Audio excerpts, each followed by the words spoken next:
마가복음 1장 1절에서 8절까지의 말씀입니다.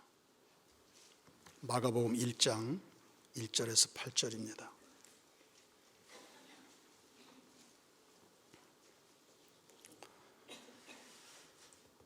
한 절씩 교독합니다.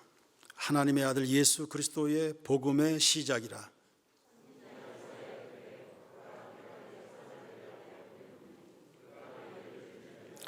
광야에 외치는 자의 소리가 있어 이르되 너희는 주의 길을 준비하라. 그의 오실 길을 곧게 하라. 기록된 것과 같이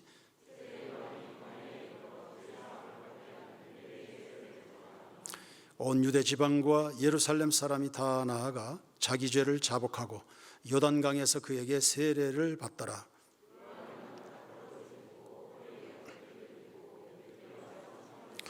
그가 전파하여 이르되 나보다 능력 많으신 이가 내 뒤에 오시나니 나는 굽혀 그의 신발끈을 풀기도 감당하지 못하겠노라.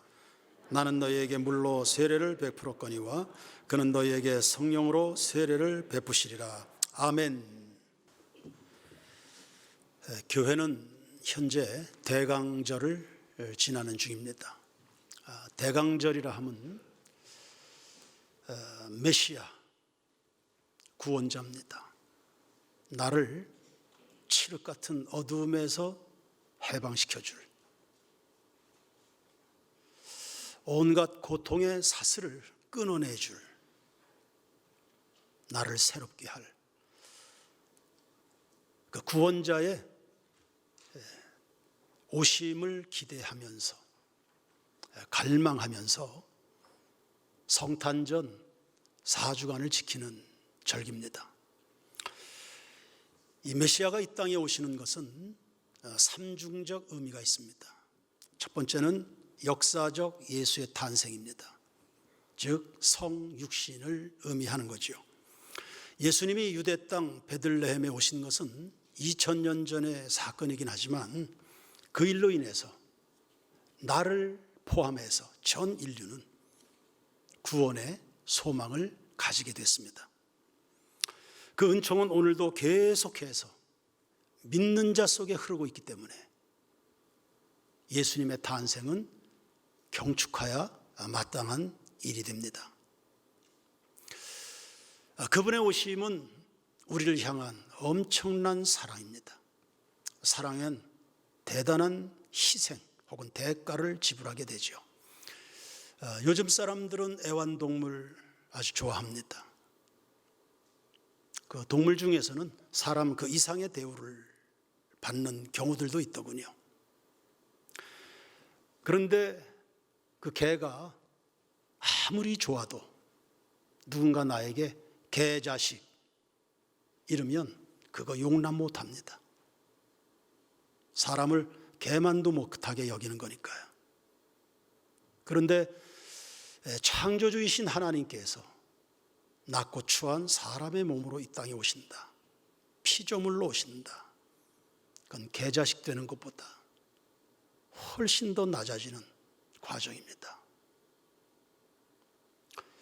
우리를 사랑하시는 그분의 열심이 그렇게 무모한 일까지 실행하셨습니다. 그래서 예수님의 행하심 하나하나, 우리를 향한 하나님의 구원 계획 하나하나에는 절정의 사랑이 다 담겨 있는 겁니다. 그래서 그분의 성탄을 우리가 축하합니다. 두 번째, 메시아의 이 땅에 오심은 그분의 재림을 포함합니다. 예수님은 승천하시면서 약속하셨잖아요. 내가 다시 올 거다. 마태복음 24장 30절에 그때 인자의 징조가 하늘에서 보이겠고 그때의 땅의 모든 족속들이 통곡하며 그들이 인자가 구름을 타고 능력과 큰 영광으로 오는 것을 보리라. 그뿐 아니라 우리는 줄곧 예배 시간마다 신앙 고백을 해왔습니다.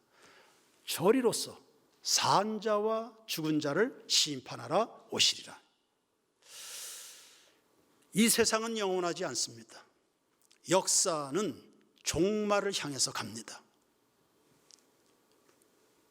윤회하는 거 아닙니다. 역사는 시작에서 끝으로 직선적으로 나아갑니다. 그때가 되면 예수님은 교회를 완성시켜 주십니다. 지금 교회 생활하면서 여러분 구석구석에 아쉬운 것들이 많죠. 예수님 다시 오시면 여러분이 꿈꾸는 완성된 교회, 완성된 하나님 백성들의 모습을 보게 될 겁니다. 좀 참으시죠? 그리고 그때가 되면 사람들은 저마다 본인들이 행한 행위에 따라 하나님 앞에 서게 됩니다. 그래서 아무 생각 없이 주어진 그 소중한 인생을 막 살아온 사람들은 굉장한 수치를 당하게 되는 심판의 때가 될 겁니다. 그러나 잘 깨달아서 온유와 겸손으로 믿음 따라 말씀 따라 잘 준비돼서 하루하루를 살아온 이런 사람들에게는 상급의 날이 될 겁니다. 소위 어린 양의 혼인 잔칫날이 되는 겁니다. 세 번째, 메시아의 오심은 오늘 나의 일상 속에 찾아오시는 그 예수님을 생각할 수 있습니다. 예수님은 영적인 분이시죠. 성령 안에서 누구든지 자신의 죄를 회개하고 마음의 문을 열면 그들에게 찾아오셔서 친구가 되어주십니다. 요한복음 14장 23절에 예수께서 대답하여 이르시되 사람이 나를 사랑하면 내 말을 지키리니 내 아버지께서 그를 사랑하실 것이요 우리가 그에게 가서 거처를 그와 함께 하리라. 주님께서 거하실 수 있는 거처가 있습니다. 말씀이 육신이 되어 이 땅에 오셨다 했습니다. 주님께서 거하시는 거처, 그것이 어디입니까? 주님은 우리에게 말씀으로 오십니다. 말씀이 육신이 되어 오셨다. 그 말씀을 보니 독생자의 영광이라 했습니다. 그러니 말씀 앞에 아멘 하는 사람의 심령은 거기에 예수께서 살아 역사하시는 동행하는 임마누엘의 처소가 되는 것입니다. 이러한 세 가지 예수의 오심은 얼핏 보면 시간적 차이가 있는 듯 여겨지지요. 그러나 사실은 이거 하나입니다. 우리야 시공간의 제약을 받기 때문에 과거와 현재와 미래 제각각 따로 떨어져서 존재하는 것 같습니다. 그러나 아닙니다. 예수는 영원하신 분이십니다. 그래서 오늘 내가 예수를 믿으면 2000년 전에 이루신 그 구원의 능력이 내 것이 되는 것입니다. 동시에 장차 나타날 저 찬란한 미래의 확신을 가지고 오늘의 아픔도 눈물도 고통도 극복하며 살아갈 수 있게 되는 겁니다. 이것이 대강절에 우리가 묵상해야 될 의미들입니다. 3절 말씀을 보시면 이러한 메시아가 오시니 너희는 주의 길을 준비하라. 여러분 준비되셨습니까? 어떻게 준비하면 좋을까요? 첫 번째, 절대 하나님 의존적 삶으로의 체질을 강화하시기 바랍니다. 지금 우리의 시대는 하나님 없이도 잘 살 것 같이들 그렇게 살아갑니다. 점점 더 멀어집니다. 하늘과 멀어지고 생명으로부터 멀어지고 빛으로 멀어지고 우리의 창조주요 구속주이신 하나님으로부터 몸도 마음도 거리도 물리적 거리도 심리적 거리도 점점점 멀어져 갑니다. 그리고 그 틈새를 다른 대체 용품들이 장악을 해가고 있습니다. 사람이 어떻게 하나님 없이 살아갈 수 있겠습니까? 우리는 하나님께 지음받은 사람들입니다. 물 떠난 고기가 살 수 있습니까? 목자 없이 양이 어떻게 살아납니까? 어미 품을 떠난 아기가 어찌 살아갈 수 있단 말입니까? 우리의 생명은 하나님께 있습니다. 몸 조금이라도 아파 본 사람은 이게 무슨 말인지 알 겁니다. 그 기나긴 밤 편안한 잠자리를 주시는 분도 하나님이십니다. 자고 싶다고 해서 잘 수 있는 겁니까? 피곤하다고 해서 잠이 그렇게 듭니까? 주변에 밤에 잠을 이룰 수 없어서 고통을 호소하는 사람들이 한둘이 아닙니다. 하루라도 내가 더 살고 싶다고 해서 고무줄처럼 목숨을 느릴 수 있는 겁니까? 너희가 염려함으로 그 길을 한자나 더할 수 있는가? 공중을 나는 새를 봐라, 들에 피는 백합화를 봐라. 하나님 없이 어찌 산다 말입니까? 광야의 이스라엘 백성들은 금송아지를 만들었습니다. 하나님은 눈에 보이지 않고 본인들의 마음은 조급한데 주님은 계속 침묵하시는 것 같으니까 인내심의 한계에 다다른 이스라엘 백성들이 저지른 짓입니다. 그들을 이끈다고 하는 지도자 모세는 미덥지가 못한 겁니다. 이 금송아지를 만들어 놓고 이것이 우리를 인도하는 신이다. 달리 말하면 이것이 우리의 삶을 책임지는, 우리의 목적지까지 도달하도록 도와주는 그런 신이 된다. 그렇게라도 해야, 눈에 뭐라도 번쩍거리는 것이 있어야 마음에 안심이 오리까. 연약한 사람들이 해낼 수 있는 그런 노력의 산물이었습니다. 아무려면 어때? 가나안까지만 가면 되지. 내가 하고 싶은 것, 내가 누릴 수 있는 것 할 수만 있다면 꼭 하나님이라 해야 되나? 하나님 없이도. 사람들은 쉴 새 없이 하나님의 대체용품을 찾습니다. 그러나 과연 이 땅에 어떤 것이 하나님을 대체할 수 있겠습니까? 아담은 에덴의 주인이 되고 싶어서 하나님을 패싱했습니다. 가인은 그 속에 끝없는 시기심이 일어나서 동생을 죽이고 싶은 마음이 일어납니다. 네 감정은 그리해도 그거 다스려야지. 그런데 내가 알아서 할게요. 하나님의 경고의 음성을 무시했습니다. 에서는 팥죽이면 되지. 장자의 명분 그까짓 거. 하나님의 은혜라는 것, 하나님의 복주심이라는 것, 그까짓 건 뭐 팥죽이면 되지. 사울은 하나님보다 권력이 좋았습니다. 하나님이 없으면 어때? 권력이면 되지. 가룟 유다는 하나님보다 돈이었습니다. 베드로는 예수보다 목숨이 먼저였습니다. 다윗은 하나님보다 육체의 쾌락을 선택했습니다. 결과는 다 비참했습니다. 어느 누구 하나 행복하지 않았습니다. 어느 누구 하나, 그리고 역사도 그들이 좋은 선택을 했다가 아무도 그렇게 말하지 않습니다. 땅을 치며 후회했고 가던 길 다 돌아와야 됐습니다. 하나님이 아닌 다른 곳에서 기쁨을 찾으려고 하는 시도는 한 사람도 예외 없이 다 실패합니다. 우리는 수많은 역사에서 수없는 교훈을 배웠습니다. 그런데 알면서도 왜 그리 그 길을 또 가는지, 이것이 우리의 어리석음입니다.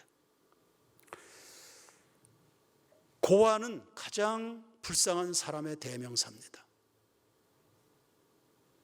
그럼 하나님을 저버린, 아니 하나님으로부터 멀어진 영적인 고아의 인생은 어찌합니까? 알면서도 왜 그런 길을 가야 됩니까? 하나님을 경외하는 것이 지식의 근본인 줄로 믿습니다. 오늘날 여러분 아프십니까? 뭐 하나 의지할 데 없이 좌절스러우신가요? 그리고 그렇게 외로우십니까?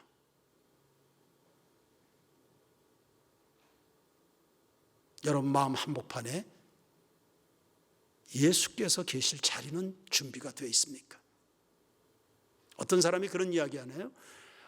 완전하신 하나님을 바라보는 자는 외로움이 틈을 탈 여지가 없다. 완전하신 나의 주, 의의 길로 날 인도하소서. 그 주님을, 완전하신 하나님을 온전하게 바라보는 사람에게 외로움이 틈을 탈 수가 없다. 그 하나님과 틈이 벌어진 이스라엘 백성들을 보면서 선지자 이사야가 탄식을 합니다. 하나님의 탄식을 대신해 주는 겁니다, 선지자가. 오늘날 하나님의 눈물을 대신 울어주는 게 그게 교회인 것입니다. 하나님의 그 안타까움을 이걸 대신 호소해 주는 사람들이, 그게 주의 종들입니다. 이사야 63장 16절 이하를 보시면 얼마 쉬운 방식으로 표현해 보겠습니다. 이렇게 말씀합니다. 여호와여, 어찌하여 우리로 당신의 길을 떠나 헤매게 하셨습니까? 어찌하여 우리의 마음을 굳어지게 하시어 당신을 두려워할 줄 모르게 만드셨습니까? 그러니 주여, 하늘을 쪼개고 이제 내려오십시오. 마라나타입니다. 주여 오시옵소서. 주의 원수들이 당신 앞에서 두려워 떨 겁니다. 이사야 64장 5절 이하, 하나님께서 이렇게 화를 내신 것은 우리가 잘못을 저지르고 당신께 반역하였기 때문입니다. 우리는 모두 부정한 사람처럼 되었습니다. 당신을 불러 예배하는 자도 없고 당신께 의지하려고 마음을 쓰는 사람도 없습니다. 당신께서 우리를 외면하심으로 우리는 각자 자기의 죄에 깔려 쓰러져 가고 있습니다. 그러나 여호와여, 당신은 우리의 아버지십니다. 우리는 진흙, 당신은 우리를 빚으신 분, 우리는 당신의 작품, 주의 백성입니다. 몰라서 그랬으니 용서해 주시라는 겁니다. 백성들이 겪는 비극은 그 원인이 다른 데 있는 게 아니었습니다. 하나님을 몰라서 멀어져 간 데서부터 있는 겁니다. 그 멀어진 인간을 다시금 하나님과 화목케 하려고 평화의 왕이 이 땅에 오셨으니 그분이 바로 예수 그리스도십니다. 하나님은 역사를 초월해 계시는 분이세요. 초월해 계시지만 역사 저 바깥에서만 맴도는 분이 아니십니다. 그분의 사랑의 열정이 그 낮고 천한 역사 속으로 뚫고 들어와서 우리에게 사랑의 손을 내밀어 주셨습니다. 그게 예수 그리스도십니다. 이 손을 붙잡으시기를 바랍니다. 우리에게 모든 것, 가장 귀한 것 다 주시려고 내민 그분의 손인데 그 손이 무한해지지 않도록 두 손으로 꼭 가슴에 안고 그 손을 이렇게 잡아들이시기 바랍니다. 그 사랑도, 그 생명도, 그 능력도 여러분의 인생에 흐르게 될 겁니다. 12회를 혈루증으로 앓던 그 여인이 조용히 뒤로 돌아가서 예수님의 옷에 손을 대했습니다. 이 땅에 구원자로 오신 예수님의 손을 이렇게 잡은 겁니다. 그 능력이 임해서 12회 고생했던 질병이 다 떠나가게 됐는 줄로 믿습니다. 두 번째, 어떻게 준비할까요? 회개의 질을 높이시기 바랍니다. 4절 말씀해 보시면 세례 요한이 백성들을 향해서 회개하도록 촉구했습니다. 그러자 많은 사람이 자기의 죄를 자복했죠. 요한이 봤을 때 당시에 유대인들이 워낙 더럽혀져 있어서 메시아를 맞을 준비가 되지 못했다고 본 겁니다. 흥미로운 것은 2000년 전 유대 땅은 로마의 압제하에 있었습니다. 정치적으로, 경제적으로, 문화적으로 몹시 착취를 당했습니다. 그리고 그 땅엔 기근도 자주 와서 척박해서 농사를 지을 수 없었고 먹을 것이 공궁한 땅입니다. 그러니 사람들의 일상이 얼마나 피폐했을까요? 그런데 세례 요한은 그런 부분에 대하여 언급을 전혀 하지 않습니다.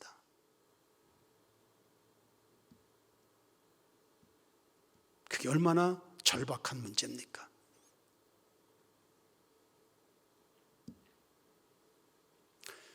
주의 종 선지자는 그 부분을 언급하지 않아요.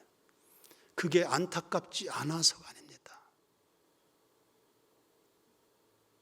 인생엔 우선순위라는 게 있거든요.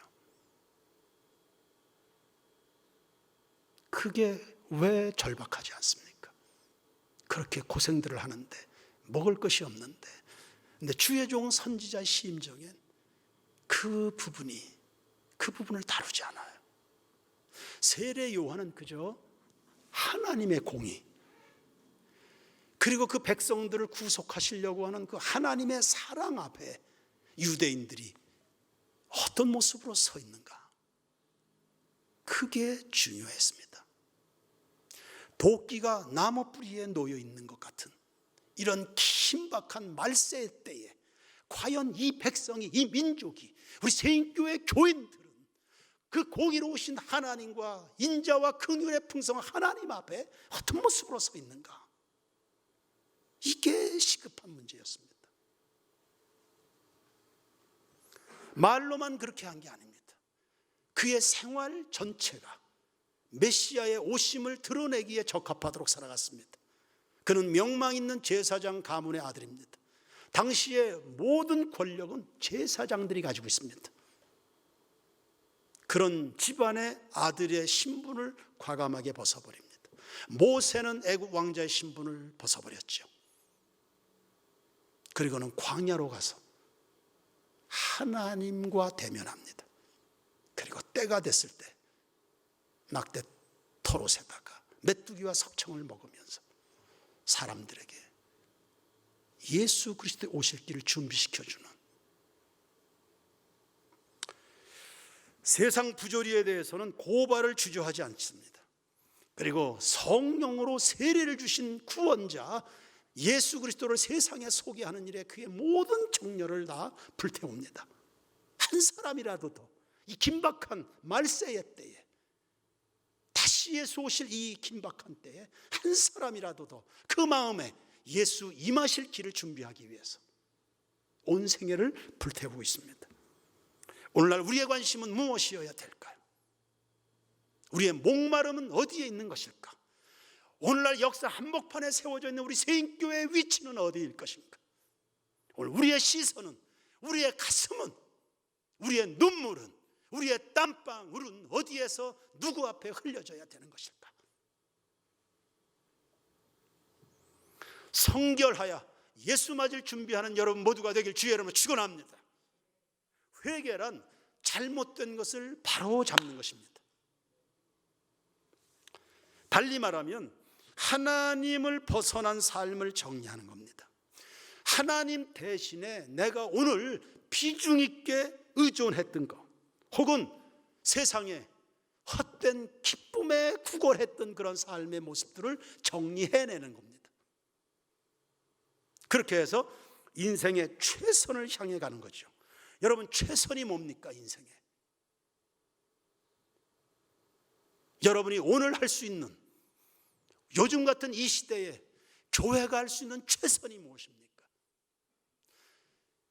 오고 오는 모든 역사에 다 마찬가지입니다. 언제나 우리 인생의 최선은 하나님이셨습니다.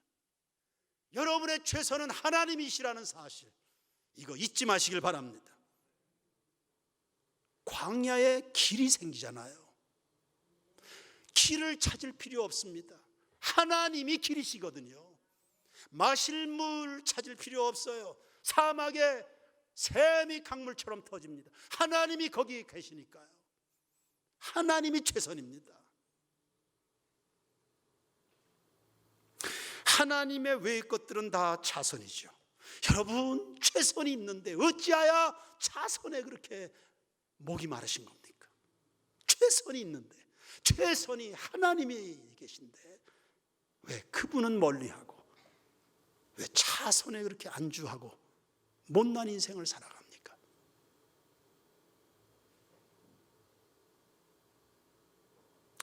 지금 계속해서 저는 하나님만을 강조하고 있습니다. 혹자는 물을 겁니다. 그럼 목사님, 하나님만 믿으면 다냐? 예, 답니다. 그분으로 충분합니다.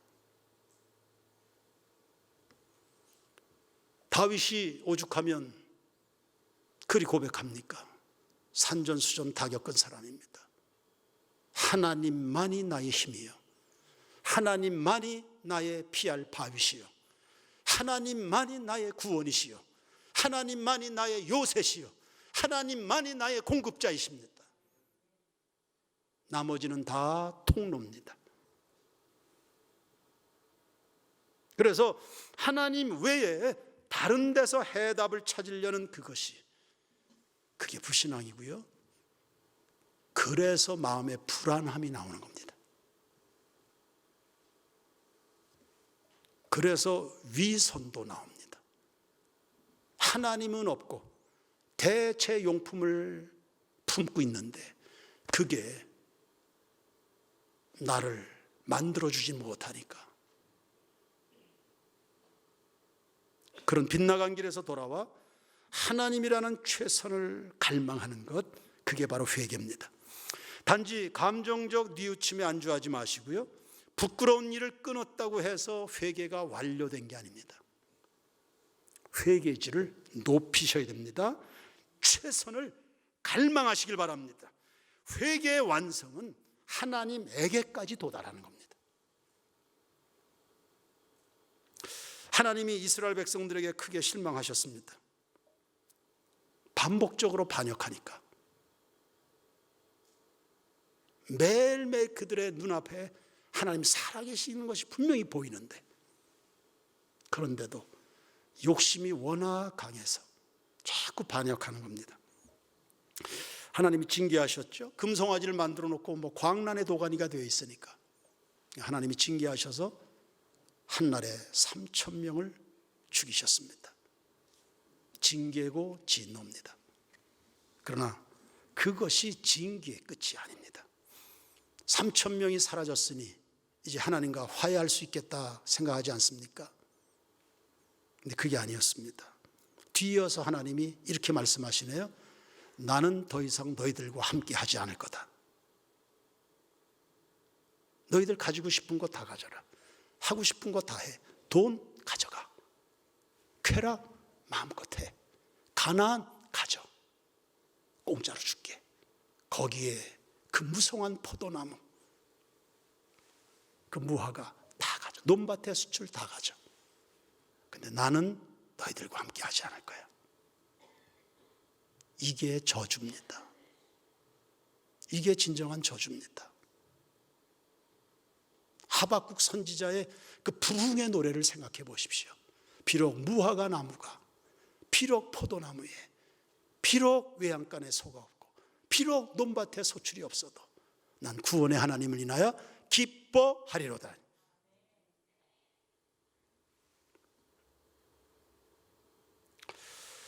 그 말을 들은 모세가 하나님 앞에 매달렸습니다. 무슨 소리입니까? 하나님이 함께 하시니까 우리가 하나님의 백성인데, 하나님이 함께하지 않는 가나안이 우리에게 무슨 의미가 있습니까?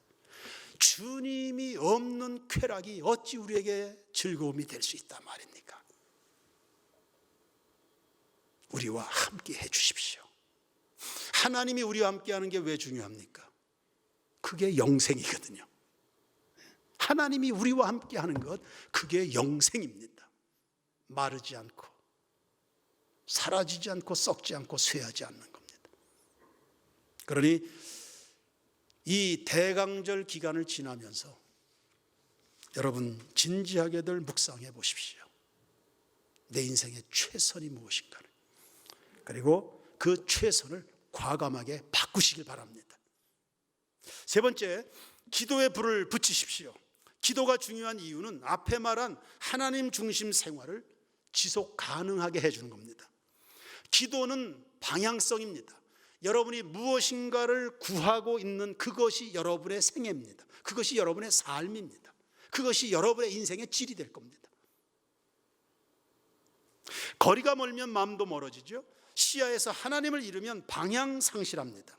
그러니 말씀을 하나님 말씀에 붙잡혀서 주야로 그 말씀을 묵상하고, 그리고 깊이 뜨겁게 간절하게 기도할 때에 하나님과의 거리 측정이 가능해집니다. 내가 지금 하나님과 어느 정도의 거리에 있는가, 그리고 어긋난 방향을 개선할 수 있습니다. 기도할 때 영적인 잠에서 일어나죠. 사람이 잠들면 각종 위협에서 무방비 상태가 됩니다. 알다시피 지금의 세대는 정말 빠르게 이전보다 훨씬 계시록 시대 중심부에 돌입해 있습니다. 그거 여러분 느낄 수 있지 않습니까? 하나의 비근한 예가 되겠습니다만 전 세계가 코로나라는 것을 빌미로 해서 백신 하나 가지고 전 세계가 통제되고 있습니다. 꼼짝 못합니다. 그리고 점점점 길들여집니다. 인권이나 생명, 자유며 신앙 같은 이 높은 가치들이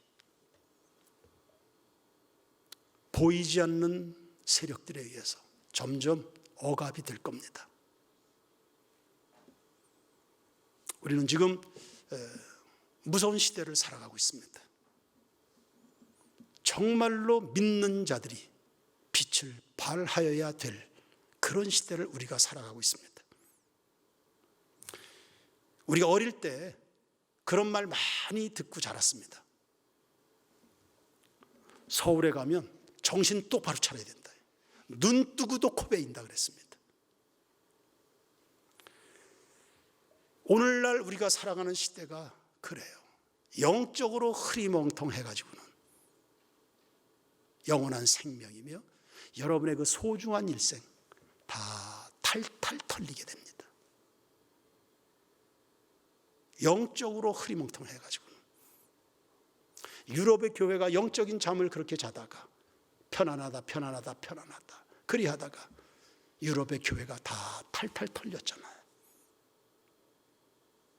무슨 기능을 할 수 있는 교회가 아닙니다. 그러다가 이제 예수님이 덜컥 오시겠지요. 잘 준비하는 성도들 되길 바랍니다.